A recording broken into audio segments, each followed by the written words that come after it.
Hello बच्चों, welcome to my channel Ratan science classes में आप सभी का स्वागत है। बच्चों, हम बात कर रहे हैं तत्वों के वर्गीकरण के बारे में।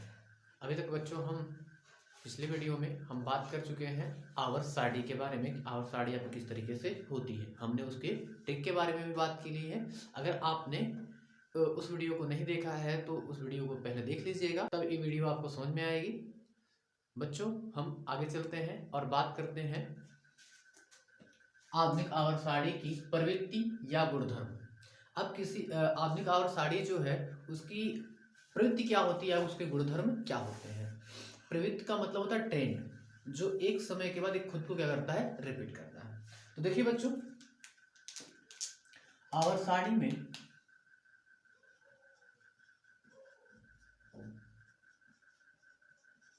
सारणी के सारणी के आवर्त एवं समूहों के तत्वों में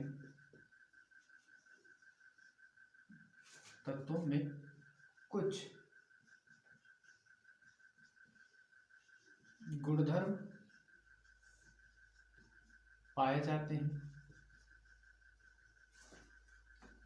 जो दूसरे आवर्त में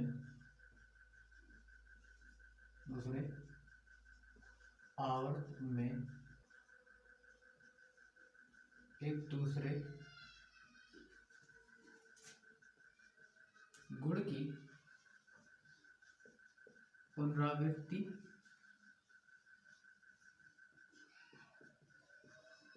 होती है, उसे आवर्त सारणी की प्रवृत्ति या गुणधर्म कहते हैं बच्चों।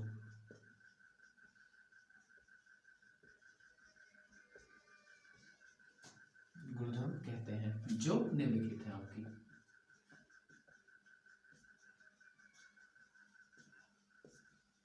जो निम्नलिखित है।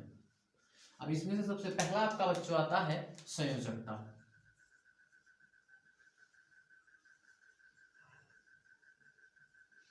अब देखिए बच्चों, अगर संयोजकता की बात करें तो संयोजकता क्या होती है।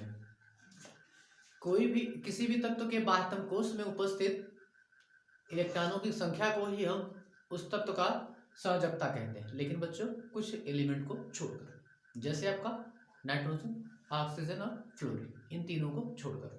ठीक बच्चों, इसी की जगह पे हम एक दूसरी परिभाषा यूज करते हैं कि कोई भी तत्व जितने हाइड्रोजन परमाणुओं के साथ जुड़ सकता है उसे ही उसकी क्या कहते हैं, संयोजकता कहते हैं। देखिए बच्चों, हम इसको भी देख लेते हैं क्या होता है आपका।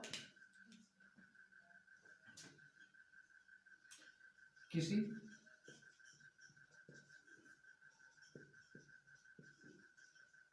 परमाणु के बाह्यतम कोश में उपस्थित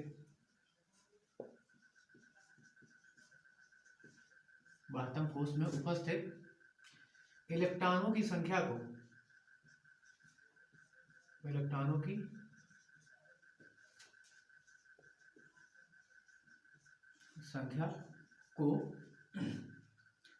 तत्व की या परमाणु की संयोजकता कहते हैं। परमाणु की संयोजकता कहते हैं। लेकिन बच्चों कुछ तत्वों को छोड़कर, खासकर आपका ऑक्सीजन, नाइट्रोजन और फ्लोरीन, ऑक्सीजन, फ्लोरीन और नाइट्रोजन को छोड़कर। ठीक है बच्चों, अब देखो इसमें कारण क्या है कि अगर ऑक्सीजन की बात करेंगे, ये मान लीजिए ऑक्सीजन, तो ऑक्सीजन के बाह्यतम कोश में आपके 6 इलेक्ट्रॉन पाए जाते हैं। कितने? लेकिन इसकी जो संयोजकता होती है वो आपकी 2 होती है। नाइट्रोजन की अगर बात करेंगे बच्चों, तो नाइट्रोजन के बाह्यतम कोश में 5 इलेक्ट्रॉन पाए जाते हैं, लेकिन जो इसकी संयोजकता होती है वो आपकी 3 होती है। फिर इसके बाद फ्लोरीन की अगर बात करेंगे तो फ्लोरीन के बाह्यतम कोश में 7 इलेक्ट्रॉन पाए जाते हैं बच्चों। कितने पाए जाते हैं? 7। लेकिन इसकी संयोजकता कितनी होती है? 1 होती है। ये 1 से ज्यादा नहीं कर सकता, ये 2 नहीं कर सकता और ये 3 नहीं कर सकता, इसीलिए आपके ऑक्सीजन, फ्लोरीन और नाइट्रोजन को छोड़कर। तो इसी बेस पर इसकी परिभाषा थोड़ी सी बदल जाती है। तो देखते हैं कि इसकी दूसरी परिभाषा आपकी क्या होती है। देखो दूसरी परिभाषा क्या कहती है बच्चों, कि कोई भी परमाणु, कोई भी परमाणु जितने हाइड्रोजन परमाणु के साथ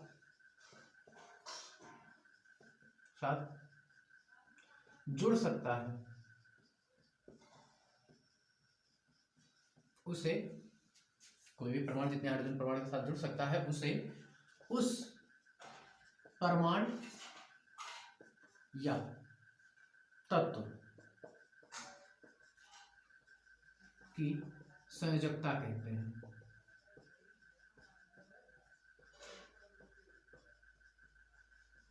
जैसे बच्चों अगर हम यहाँ पे जल की बात कर लें तो जल का सूत्र होता है H2O। तो देखिए बच्चों यहाँ पे कितने हाइड्रोजन जुड़े हुए हैं? 2 हाइड्रोजन जुड़े हुए हैं। तो यहाँ पे देखो ऑक्सीजन से कितना हाइड्रोजन? 2 हाइड्रोजन, यानी कि यहाँ पे ऑक्सीजन की संयोजकता की बात करेगा कितना होता है बच्चों? आपका 2 होता है।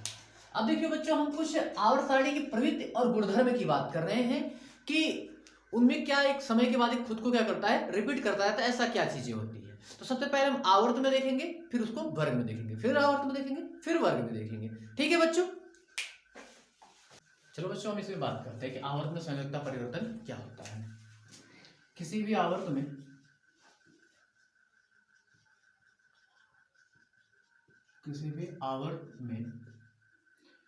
1 से 4 तक संयोजकता बढ़ती है और पुनः 4 से 1 तक घटती है। 1 से 4 तक क्या करती है? आपकी घटती है। अब देखो बच्चों हम क्या कर लेते हैं, सभी एलिमेंट के नाम लिख लेते हैं। Lithium, beryllium, boron, carbon, nitrogen, oxygen और फ्लोरीन। अब देखिए अब हम देख लेते हैं कितने हाइड्रोजन जुड़ सकता है। इससे 1 जुड़ता है, इससे 2 जुड़ सकता है, इससे 3 जुड़ सकता है और इससे आपका क्या कर सकता है? 4 जुड़ सकता है। इससे भी आपका 3 जुड़ेगा, इससे आपका सिर्फ 2 जुड़ सकता है, जिसको H2O OH2 नहीं लिख सकते, इसको H2O से लिख पढ़ते हैं। यहाँ पे HF कर सकते हैं। तो देखिए बच्चों ऐसे हो गया।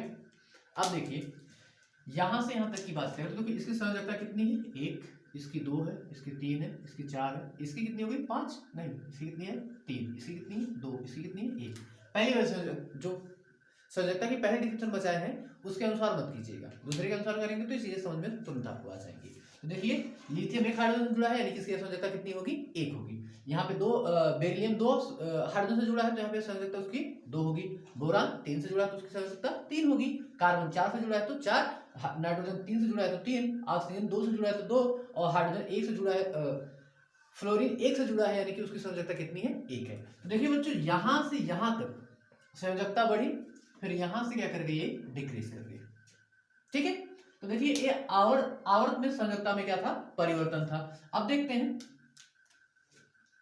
आपका कि आपका समूह में क्या परिवर्तन होता है।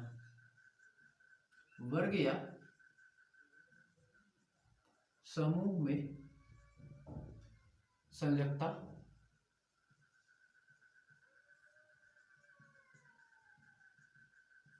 परिवर्तन।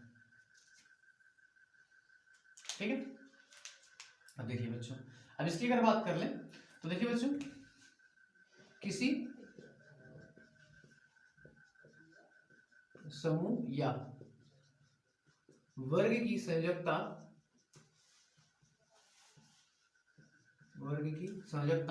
समान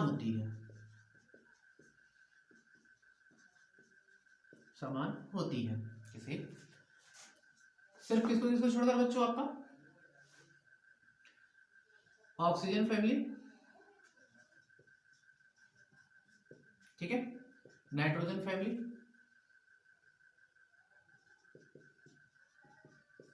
और इसके बाद आपका फ्लोरीन फैमिली।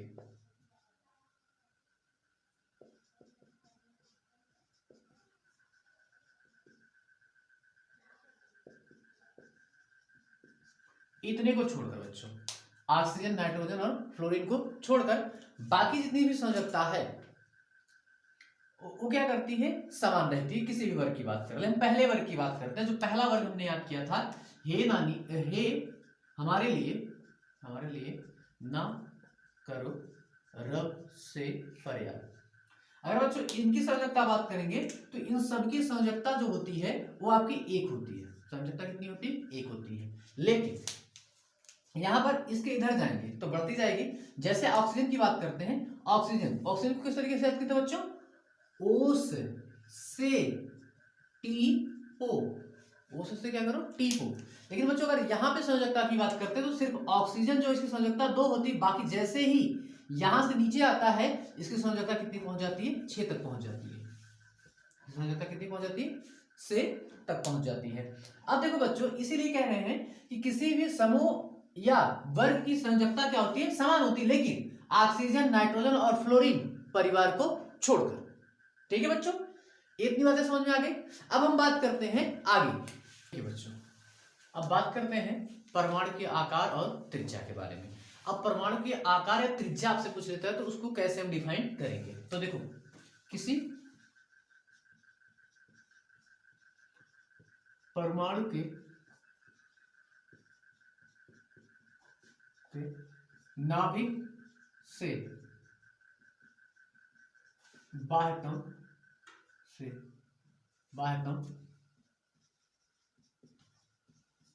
कोश की दूरी को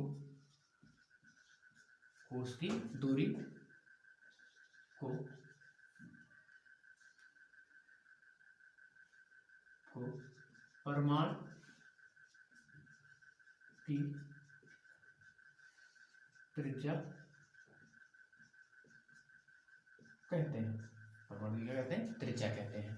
अगर इसकी बात की जाए तो बच्चों याद रखिएगा, जो परमाणु की त्रिज्या होती है वो आपकी एंगस्ट्रॉम में मापी जाती है या नैनोमीटर में मापी जाती है। नैनोमीटर में नापी जाती है ज्यादातर आपका। ठीक है बच्चों, 1 मीटर बराबर होता है 10 के पावर -9 नैनोमीटर।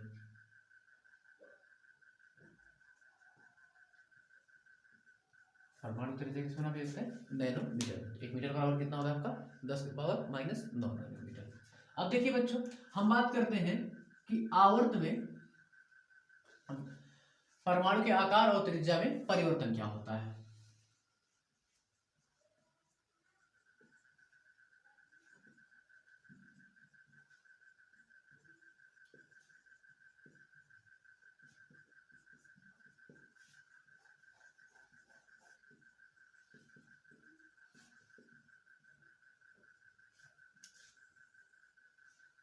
अब देखिए बच्चों, अगर आवर्त में परमाणु के आकार और त्रिज्या की बात करेगा तो बच्चों देखो क्या होता है,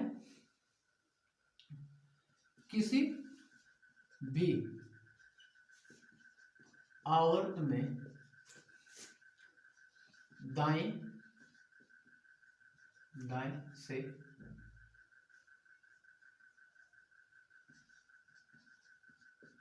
बाएं से दाहिने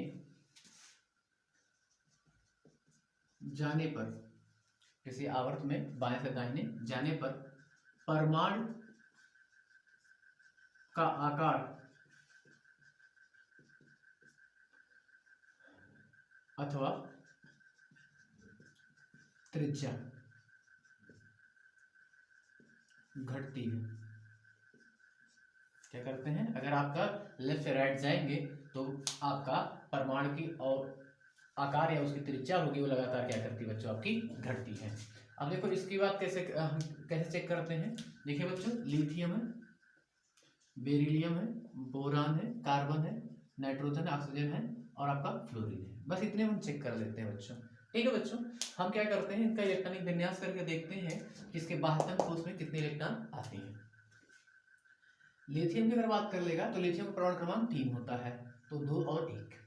बेरिलियम की अगर बात करेगा तो उसका 4 होता है, 2 और 2। बोरान अगर बात करें तो उसका 5 होता है, 2 और 3।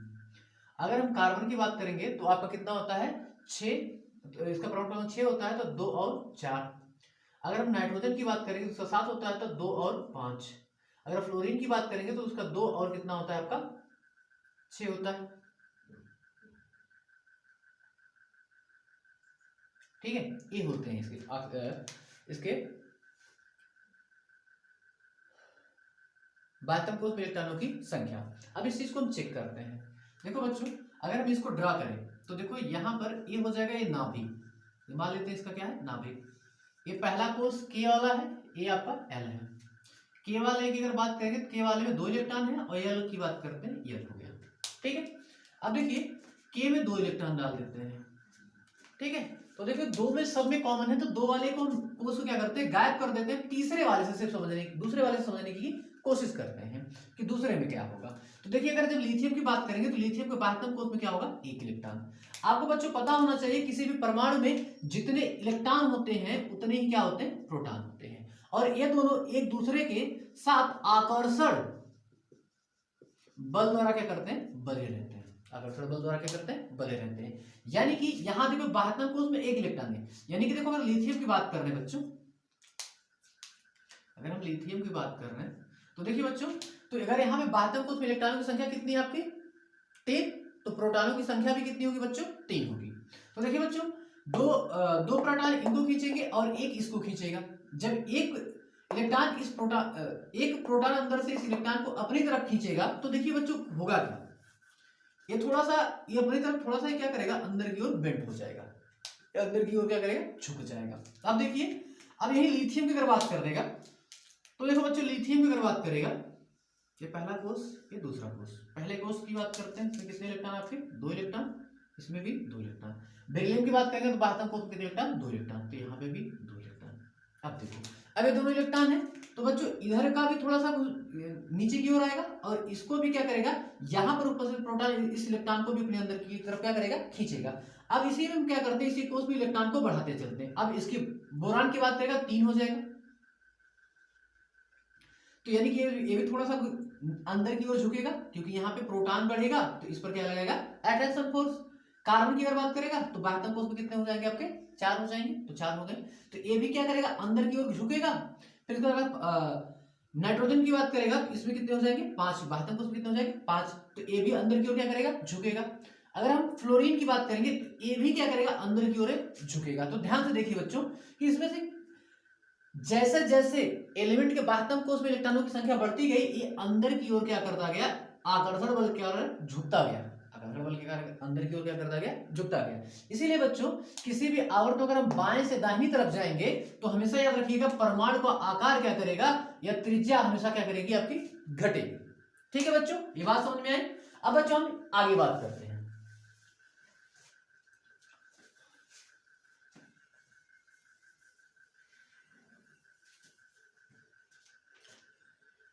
अब बच्चों ये तो बात हो गई आपकी आवर्त में, बात करते हैं समूह में। समूह या वर्ग में परमाणु के आकार, त्रिज्या में परिवर्तन। ठीक है, समूह या वर्ग के में परमाणु के आकार में परिवर्तन, त्रिज्या में परिवर्तन। देखते हैं बच्चों ये क्या होता है आपका। चलिए अब देखिए, किसी भी समूह या वर्ग में ऊपर से नीचे आने पर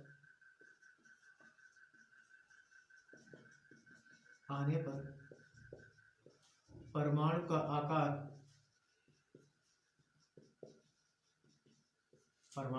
आकार, लगातार बढ़ता है। लगातार क्या करता है बच्चों, बढ़ता रहता है। अब देखिए बच्चों प्रॉब्लम क्या होती है, ऊपर से नीचे आने पर बढ़ता क्यों लगातार। तो जैसे हम यहाँ पे बात करते हैं हाइड्रोजन, लिथियम, सोडियम और इसके बाद आपका जाता है पोटेशियम। सिर्फ इतने में समझ लेंगे बच्चों। हम देखो अगर इसकी बात कर दें, इसका परमाणु क्रमांक 1 होता है, इसका 2 होता है, इसका 3 होता है, इसका आपका 11 होता है और इसका आपका 19 होता है। तो चलो सबका इलेक्ट्रॉनिक विन्यास करके देखते हैं। पहले के, फिर एल, फिर एम तक कर लेते हैं। ठीक है, के वाले में क्षमता 2 होती थी, इसमें 1 जाएगा, इसमें 2, इसमें 1, इसका करेंगे 2 और 8 और 1। अगर इसकी बात करेंगे 2, 8, 8 और 1। तो देखो यहाँ पर देखो एक और आ गया, एन वाला भी आ गया इसमें। आपका क्या आ गया, एन वाला। अगर देखो हाइड्रोजन को बनाएंगे तो ये उसका नाभिक हो गया, क्या हो गया उसका नाभिक, और ये क्या हो गया उसका बाह्यतम कोष।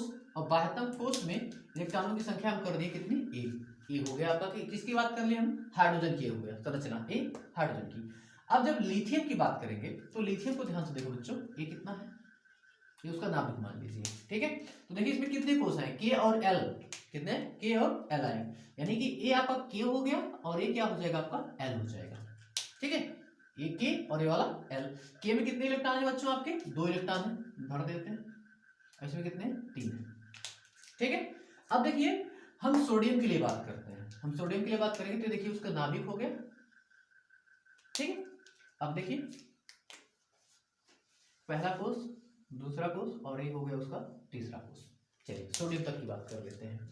तो देखिए बच्चों इस वाले में कितने इलेक्ट्रॉन, 2 इलेक्ट्रॉन, दूसरे वाले में 8 इलेक्ट्रॉन, 3 4 5 6 7 और एक कहीं और लगाते हैं 8। और देखिए इसके तीसरे कोष में कितने इलेक्ट्रॉन है बच्चों, 1 इलेक्ट्रॉन सिर्फ है। अब देखो बच्चों ये आपका हाइड्रोजन है, ये आपका लिथियम है,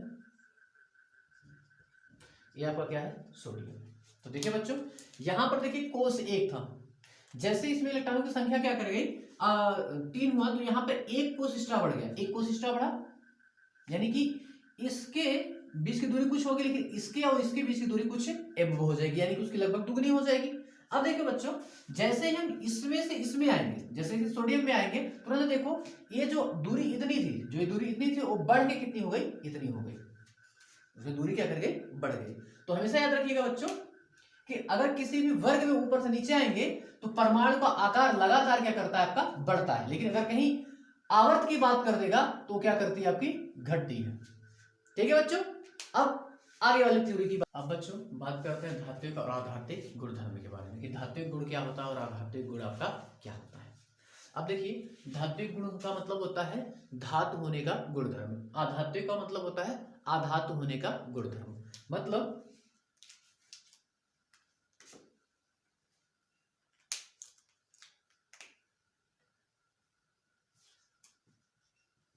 ऐसे तत्व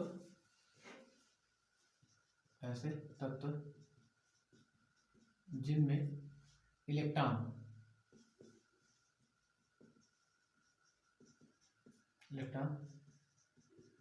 त्याग कर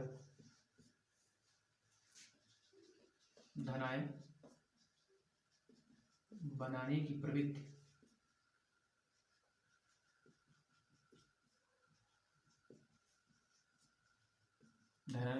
प्रवृत्ति होती है, उसे क्या कहते हैं, धातु कहते हैं।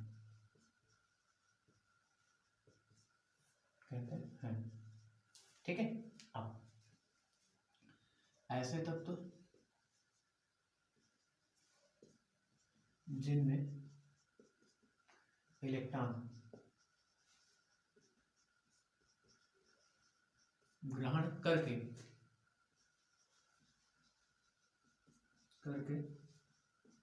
ऋणायन बनाने की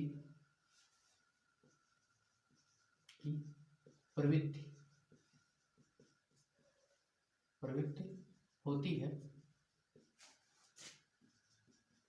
उसे आधातु कहते हैं।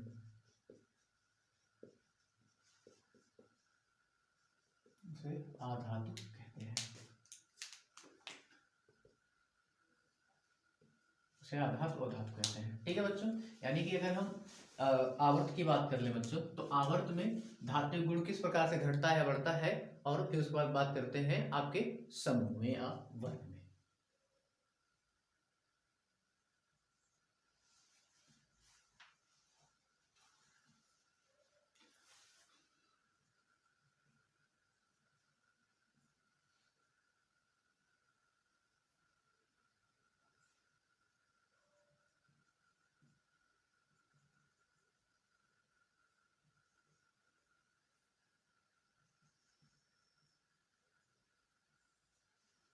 अब देखो बच्चों, आवर्त में पहले बात करते हैं। किसी भी आवर्त में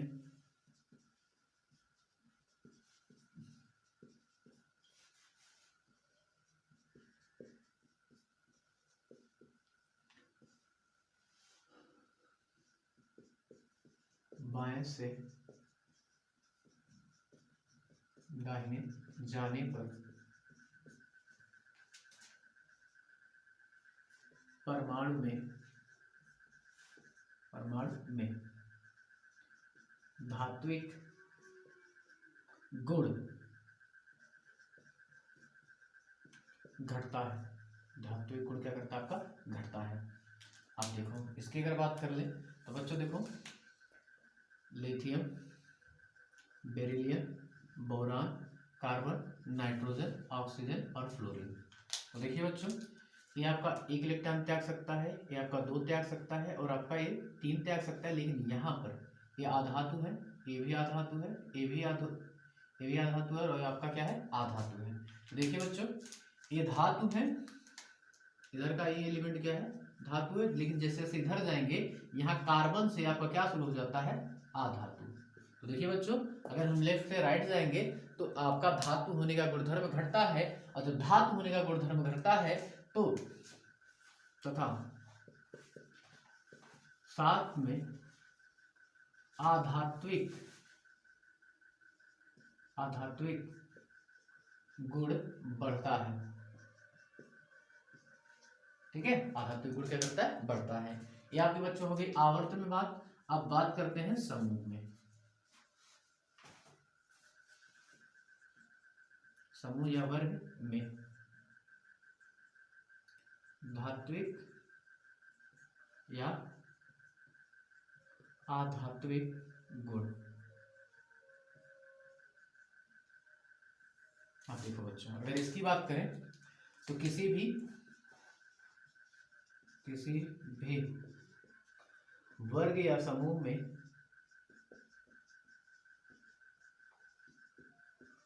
ऊपर से नीचे जाने पर धात्विक या धातु का धात्विक गुण बढ़ता है और आधात्विक गुण घटता है। ठीक है बच्चों, किसी भी वर्ग की अगर बात करेगा तो ऊपर से नीचे आने पर धातु होने का गुणधर्म क्या करेगा? अपने आप बढ़ेगा, और अधातु होने का गुणधर्म क्या करेगा? घटेगा। जैसे हम एक एग्जांपल लेते हैं, आपका लेते हैं न्यूजीलैंड, पाकिस्तान, ऑस्ट्रेलिया, सब बीमार। अगर देखो बच्चों, इसमें अगर हम बात करेंगे तो देखो ये दोनों जो है ये आपके आधातु हैं। ठीक है, ये दोनों क्या है? आपके आधातु हैं। अगर इसकी बात करेंगे तो ये आपके उपधातु हैं। लेकिन ये जो लास्ट वाला है आपका क्या है? धातु है। ये आपका इस वर्ग में अगर ऊपर से नीचे आ रहे हैं तो बच्चों तो ध्यान से देखिए, धातु होने का गुणधर्म धीरे धीरे क्या कर रहा है? आपका बढ़ रहा है। ठीक है बच्चों, अब बात करते हैं अगली प्रवृत्ति के बारे में। बच्चों बात करते हैं ऑक्साइडों की प्रवृत्ति की। तो देखिए क्या होते हैं, कोई भी तत्व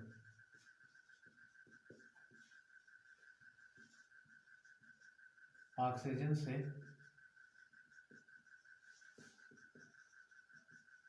अक्रिया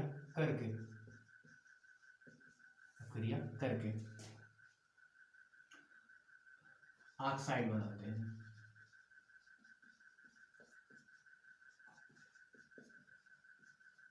ठीक है, ऑक्साइड आपके जो होते हैं वो 3 प्रकार के हो सकते हैं बच्चों। आपका पहला है अम्लीय, दूसरा है क्षारीय, तीसरा आपका है उभयधर्मी। तीसरा आपका क्या है? उभयधर्मी। तो देखिए बच्चों, सबसे पहले हम आवर्त में बात कर लेते हैं। सबसे पहले किस में बात करेंगे? आवर्त में। अब इसे आवर्त में बात करते हैं बच्चों। मैं देखो, किसी भी आवर्त में, किसी भी आवर्त में बाएं से दाहिने जाने पर, बाएं से दाहिने जाने पर ऑक्साइडों में अम्लीय प्रकृति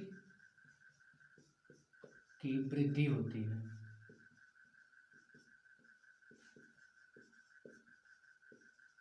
क्या होती है? ऑक्साइडों अम्लीय प्रकृति की क्या होती है? वृद्धि होती है। अब बच्चों हम बात कर लेते हैं आपके सभी ऑक्साइडों की। आपका है एनेड, sodium, magnesium, aluminium, silicon, phosphorus, sulphur. इसके बाद आपका आता है क्लोरीन। चलिए अब ऑक्सीजन की बात करते हैं। तो यहाँ पर देखो हो जाएगा Na2O, और यहाँ पे हो जाएगा MgO, यहाँ पे हो जाएगा Al2O3, और यहाँ पे हो जाएगा SiO2, और यहाँ पर ये आपका हो जाएगा आपका, और यहाँ पे हो जाएगा P2O5, और यहाँ पे अगर बात करेंगे तो हो जाएगा SO2, और यहाँ पे बात करेंगे, सॉरी यहाँ पे SO2 नहीं होगा, यहाँ पे SO3 हो जाएगा, यहाँ पे Cl2O7 हो जाएगा। ठीक है। अब देखिए बच्चों, अगर हम इनकी प्रकृति की बात करें तो ये जो होता है इसकी प्रकृति क्षारीय होती है। इसकी प्रकृति क्या होती है? आपकी क्षारीय होती है। इसकी प्रकृति क्या होती है? आपकी क्षारीय होती है। लेकिन यहाँ पे आते ही इसका प्रकृति क्या होता है? उभयधर्मी होता है, उभयधर्मी। ठीक है। और यहां से जब इस तरफ जाएंगे इनकी प्रकृति क्या होती है? आपकी अम्लीय होती है। और इस तरफ जितना जाएंगे उतनी इसकी प्रकृति में क्या होगी? वृद्धि होगी। अब दूसरे पॉइंट की बात करते हैं समूह में या वर्ग में। तो देखिए बच्चों, किसी भी वर्ग में या समूह में ऊपर से नीचे आने पर क्षारीय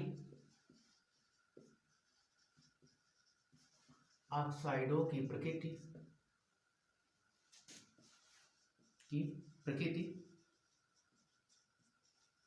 बढ़ती है।